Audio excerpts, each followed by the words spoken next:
Hey everybody, welcome to Money's No Object. I'm your host, Dylan Howell. This is episode number 397 of our YouTube channel and podcast, and I cannot be more excited to continue sharing with you guys personal finance topics that I think could be useful for you in your long-term financial journey. Today, we are going to be talking about gratitude and how specifically gratitude can help you with your money habits, and how you think about where your money goes on a month-to-month basis, a week-to-week basis, and even a daily basis, right? So I really want to, hone in on this idea of gratitude because I think it is so vital when it comes to our ability to actively manage our money and to be good managers and good stewards of our money over a long period of time. So stick around for a discussion of all that and more in today's episode. Before we get started though, if you could go down below, hit the big red subscribe button. Like this video, leave me any feedback in the comments down below and I'll be sure to respond to anything you leave down there. If you're listening on Apple or Spotify podcasts, be sure to subscribe and leave me a review on either one of those platforms. Follow me on social media at MNO with Dylan. And that's really good supplemental materials to all the things I'm putting out in these long form episodes on YouTube and the podcast every single day. And then if you need somebody to help you to build a financial plan and keep you accountable to that plan over the long term, then I can do that. Just DM me on any of the major social media sites and tell me that you are interested in financial coaching sessions. And you and I can begin working together, pushing towards your long-term financial goals and ultimately pushing you on towards long-term financial freedom, which is what I hope for every single individual who's watching or listening to this show on a day-to-day basis. Now, I think a really good place to start this episode would just be to define what is gratitude, okay? And it's a very simple definition, right? Gratitude is the quality of being thankful or the readiness to show appreciation for and to return kindness, right? So let's start with the quality of being thankful, right? How many things in our lives are we thankful for? And some of us may have much longer lists than others. I know I have a very long list of things that I'm extremely, extremely thankful for, right?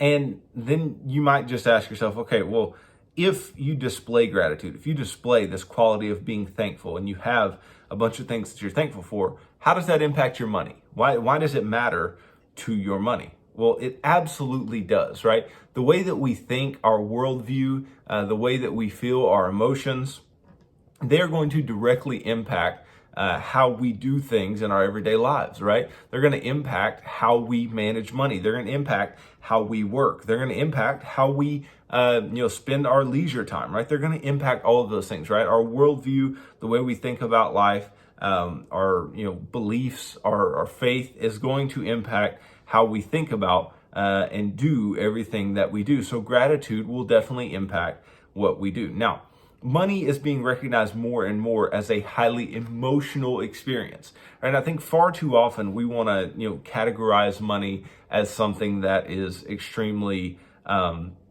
quantitative, right? It's a numbers game. And in essence, it is. But I think it being a numbers game is what gets so many people in trouble. It gets so many people either to the point where they don't want to pay attention to their financial lives or it puts them in a situation where they don't think that they're good with money simply because they're not that good at math, right? Basically, the managing of your money doesn't have much more to do with math than basic arithmetic would say. So this is a fallacy, right? It's a fallacy that money is highly quantitative. In quite the contrast, it is highly emotional. Right? There are many feelings that may influence our decision to make a purchase, and sometimes those items wind up being the greatest thing we ever bought. Most of the time, though, we're thrilled with it at first, but then the excitement wears off a few days or weeks later. And this is just the common, super common buyer's remorse, right? You buy something with these big emotions, these big thoughts about, man, I really want this thing. This thing is awesome. I love it. And then a couple weeks later, it either gets put on a shelf or gets put in a garage or whatever, and you rarely come back to it. Now, there's nothing wrong with buying something that you see and that you want. However, it is important to keep in mind that this habit can be detrimental when you begin overspending. Overspending can cause you to take away from your other financial goals like saving for a house, getting out of debt, investing more money, right? And anything that takes away from our ability to walk through our financial goals and ultimately reach long-term financial freedom, then we want to eliminate those things. Now, it's tough and quite frankly miserable to quit overspending cold turkey, right? But there are other less rigid solutions out there that will actually make you feel good about what you're doing, right? Paco de Leon is a financial planner and author of Finance for the People, Getting a Grip on Your Finances. And he suggests using gratitude as a tool to change your spending habits. And so I think this is a really interesting thought, because if we can go into a situation, especially a situation with our money, and we have this feeling of gratitude, being thankful for what we have, understanding what we have, right? Then I think it can have a very real impact on our spending habits. So I think that he may have something to say here. So let us jump right in. Why do we spend money? Okay. And De Leon says, I think oftentimes when we want to buy something, we approach it with a scarcity mentality, where we say to ourselves, I don't have this thing. I want so much, so I must acquire it. Now, for sure, scarcity is a way that you can get to buy things, right? When items go on sale, for example, we feel that we should buy them now because they won't be around later. Humans by nature have a tendency to compare themselves to one another. And it's a bad habit that's rooted in our evolution, since comparison has often been necessary for survival. Early humans needed to fit in with other larger groups for safety, and the best way to be accepted by others was to show that you were similar to them and that you had the tools that they needed. So it makes sense that we hold on to this instinct, right? And so why we spend money is directly tied to our emotions, right? It's directly tied to how we feel about things, right? And the mentality that we have, right? We have this scarcity mentality a lot of times, and we're so afraid of not having. We have fear of missing out, right? And when things go on sale, we want to buy them. When it even looks like something went on sale, we want to buy them. I think it's so funny when you go into certain stores and they always have things, quote unquote, marked down. And I think to myself, well, if it's always marked down, then is it ever marked down, right? Or is this just the price? And this is a marketing tool to say, hey, can you buy this? Do you want to buy this because it is marked down, right? So we like to really hold on to this scarcity mentality, and we like to compare ourselves to one another, right? We like to look at what others have and use that as a comparison point for ourselves. Now, the problem with this is that this can lead us to a lack of gratitude in our own lives. Now, some may argue that it's also rooted in a lack of gratitude, but I think it basically perpetuates a lack of gratitude, because if you look around and you see that somebody has something that you don't, right, and something that you ultimately want, then that can make you think less of yourself and your own situation and think that I'm never going to be anything unless I have the thing that this other person has, right? Now, on the other hand, if you are comfortable with what you have, you're grateful, you don't have this fear of missing out on what other people may have, then you don't worry about when you see your friend buying something or your neighbor driving a new vehicle or whatever, right? You know that you have what you need, you're thankful for what you have, and you don't need to just fit in order to feel accomplished in the way that you should. Now, as De Leon puts it, today's technology makes it even easier to exploit these innate emotions and needs. Seeing people post online about a luxury car easily evokes feelings of desire and status. You might like the idea of owning the same car because of the image that it's associated with, and because it sends a message to other people that you are someone of high status because you own this type of car. Back in the day, you bought a tractor because of its features, right? Sellers didn't need to appeal to our emotions or appeal to who you are, which is how it works today, right? Now, when people are trying to sell you a car, they're saying things about how you feel about the car, right? How your neighbor might feel if you drive this car into your driveway, or how your friends are going to look at you, or how successful you're going to be, or whatever. And ultimately, it's just stuff, right? It's just stuff that we are going out and spending money on. But the tactics by which people are trying to get you to purchase them are pulling directly at your emotions and your innate need to fit in with others. Now, feeling like we need to buy something because it would make us happier or make us seem more like we fit an ideal or appealing image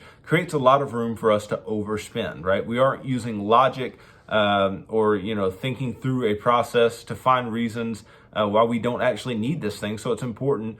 So it's easy to impulsively hit the checkout button, right? It's really easy to check out and not worry about overspending and just say, hey, I'm just going to buy this because it makes me feel good, right? If money's so emotional, then obviously the things that we do with money can make us feel good. They can make us feel bad. But how do we overcome this, right? Keeping up with the Joneses, fear of missing out, these emotional things that are going to make us want to overspend. How can we get over this? Because ultimately we have to. If you want to do anything in your financial life, the whole idea is to spend less than you make, right? Live on less than you make. And this is a requirement regardless of how much money you make. Because if you constantly consume every single thing that you have, then it's going to be hard to build up anything substantial when it comes to wealth, right? If you're constantly consuming, then it doesn't matter how much money you get, right? We see these stories time and time again of professional athletes who got the world given to them in the amount of money that they made coming out of college or coming out of high school, and then they end up broke, right? And the reason that they ended up broke had a lot to do with emotions. It had a lot to do with, not knowing how to spend the money they had, but they spent all of their income. And so to think that, just because they signed that multi-million-dollar deal makes them wealthy is a fallacy, because it does not make them wealthy. It simply makes them, very rich in the short term, right? It makes them income rich, but they have not truly built wealth because they're spending everything that they have in some cases. Now, there are a lot of ways to prevent yourself from making purchases aimlessly, right? Some popular methods involve waiting 24 hours or a few days before buying an item to see if you really, really want it. And I think this is a good tactic, and it's more and more useful the larger the item is. And the larger the item is, the more time you should give yourself between first thinking about it and ultimately wanting to buy something. Because I can tell you guys this, I don't buy a ton of things for myself, but I even feel in myself sometimes this impulsiveness, right? When I really want something, when I really get this idea of, I have to have this thing, my mind gets very impulsive. I'm like, okay, well, I got to buy it now. I got to buy it. I can't wait. I got to buy it now. Even though I don't do this on a consistent basis. And so I have to give myself these guidelines of saying, hey, why don't you wait? Why don't you wait a day, wait a week, wait a month, wait even a year in some cases, and see if you really still want this thing then. And if you do, then go ahead and buy it, right? Obviously, if it's within a reasonable realm of the amount of money that you could spend on it. If it's not, then it's out of the picture anyway, right? If we don't budget for it, if we don't plan for it, then it's out of the picture anyway if it's a large purchase. Now, if you still want the item after whatever time period it is, then it usually suggests that it's fine to buy it. But most of the time, people end up forgetting about the item altogether. And this has happened to me before too, right? I'll have something that in the short term, I'm like, ooh, that's really neat. That's really cool. I'll give you an example. And just to tell you, I still don't have one of these, right? I do still think it's neat, but I still don't have one, okay? I found this thing that, slips over the back of a MacBook, right? And two screens slide out the side, right? So it makes one screen into three screens, which is super neat. And I was like, heck yeah, I'd love to have one of those.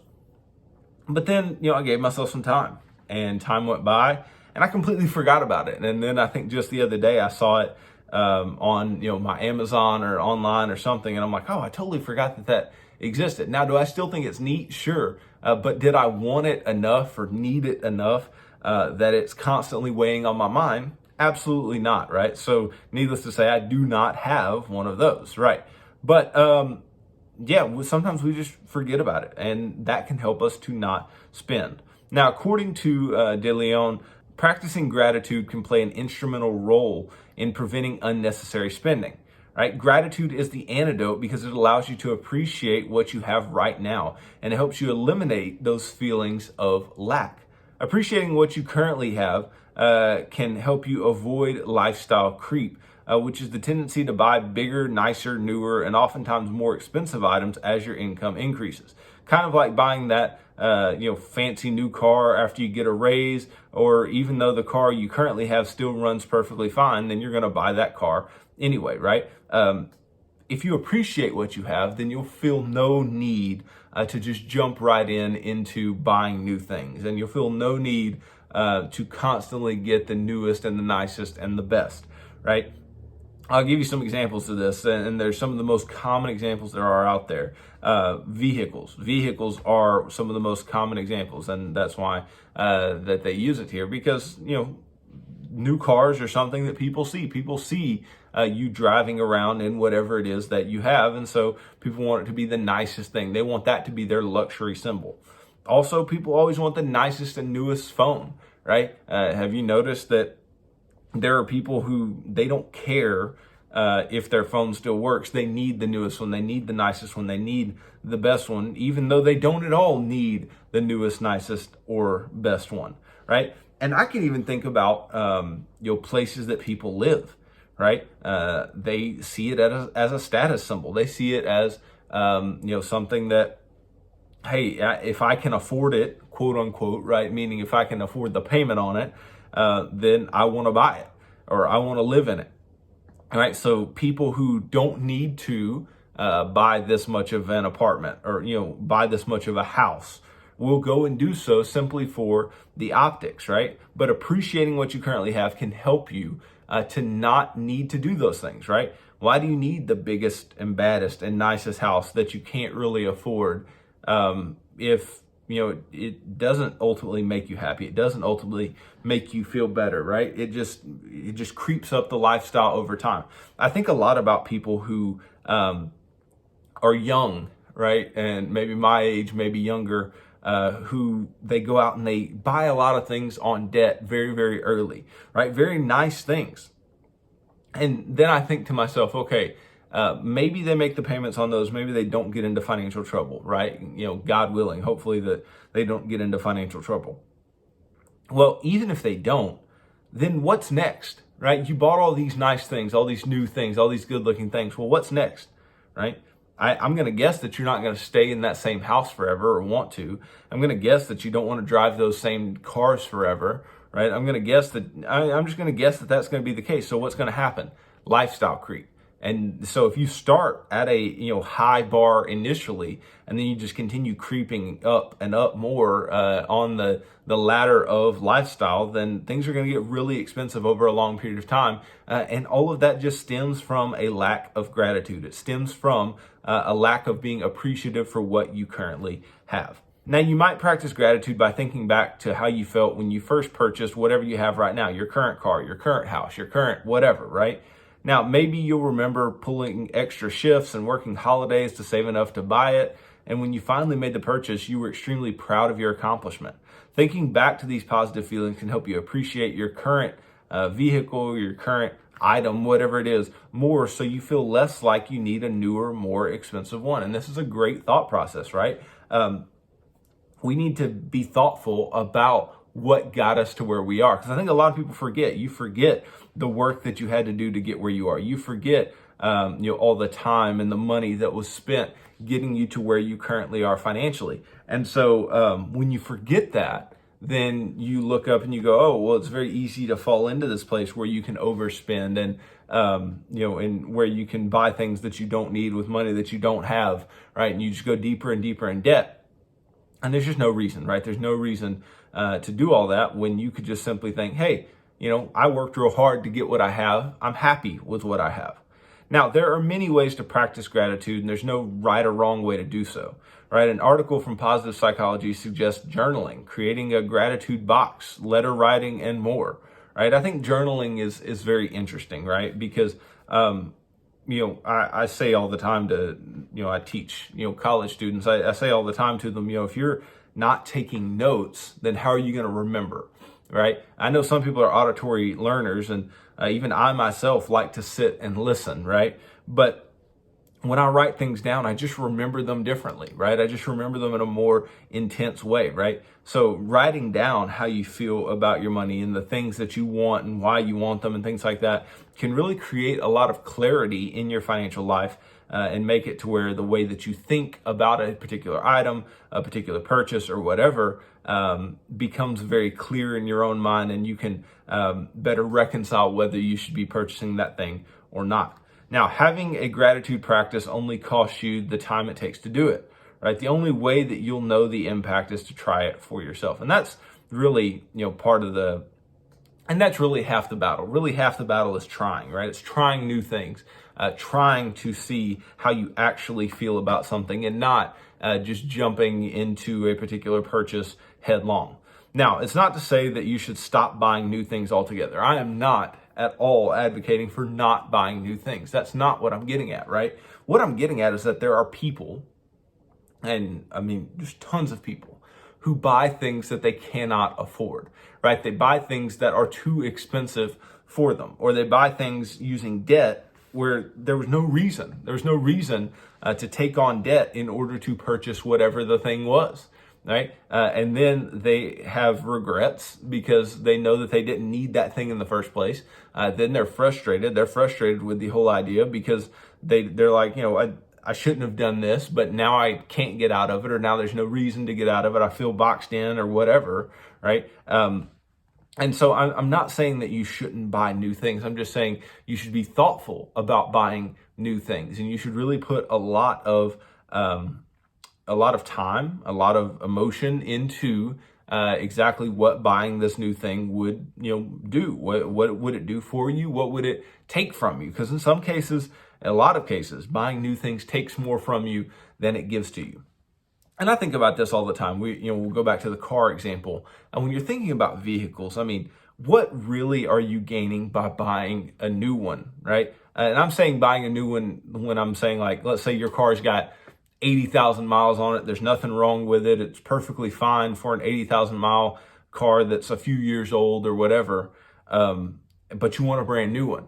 Like, what's the brand new one going to do for you, right? Is it going to, drive you any new places? No. Is it going to allow you to drive faster, get somewhere faster? No, right? Is it going to do anything for you in a practical manner that is different from the car that you had previously? In some cases, this answer may be yes, right? You may have kids and you want more space for your kids in the back. But, I think sometimes that's just a farce. People talk about needing more space for their kids, and they have one kid and they buy a Chevy Suburban. And I'm like, that didn't make any sense, right? But people try to get more room for their kids. That can be a practical reason. If there's something legitimately wrong with the car that you have, sometimes there are practical reasons to buy vehicles. And now that doesn't mean they need to be brand new, right? I've talked to you guys before about buying vehicles and why buying brand new vehicles is an absolute bad idea, right? But we need to think about it, right? And we need to be thoughtful about buying new things. And by all means, if you have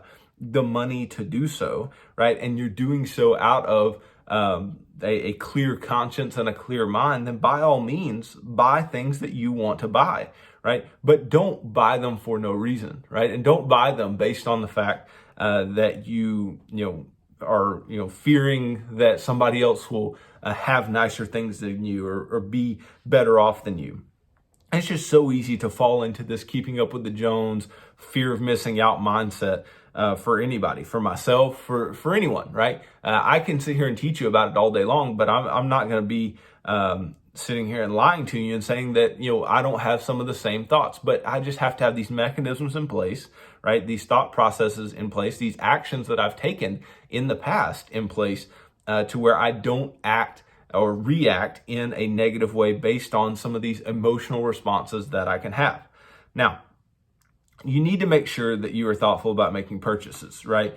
You need purchases to be things that you'll genuinely love, rather than just making a purchase because everyone else is doing it. Because ultimately, that's just going to be a budget buster. It's going to be something that is going to make you overspend over time. And that's just not what anybody is looking for when they're trying to go and purchase things. What you buy today could have very real impacts on you a year from now, right? But make that impact a positive impact, not a negative one, right?